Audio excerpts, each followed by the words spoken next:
Well, one of the rites of spring in East Texas is the White Bass Run. But in this week's Hooked on East Texas, some facts about the annual run that even the most experienced anglers might find surprising. It's early April, and I'm catching white bass on the Neches River,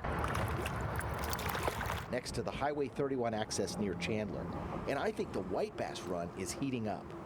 Just caught a small striper here on the Neches River. That White Bass Run continues. But I'm wrong. The White Bass Run is about over, says Inland Fisheries Tyler District Supervisor Jake Norman. It all depends on the winter.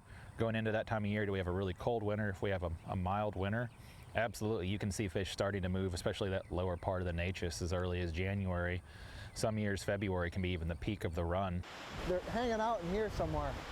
Biologists say when the water temperature hits 55 degrees, fish start spawning.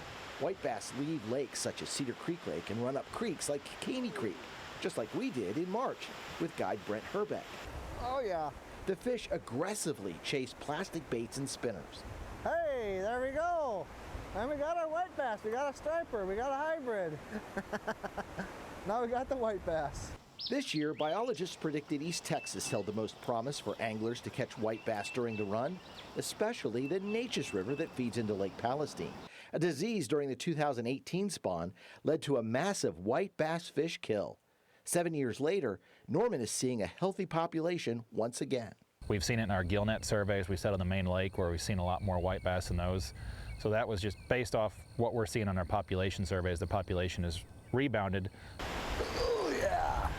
Back on Caney Creek, Another white bass. I don't know, let's see. Fish populations are important. Yeah, it seems like it.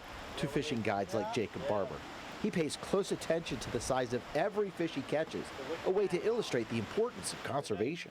So if you're taking undersized fish, you're overall hurting the population because that's going to be your future generation of fish.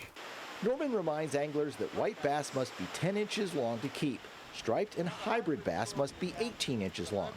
But how can you tell the difference? And the tooth patch is probably the best way to look at it. If you open fish's mouth, look at the tongue on that fish.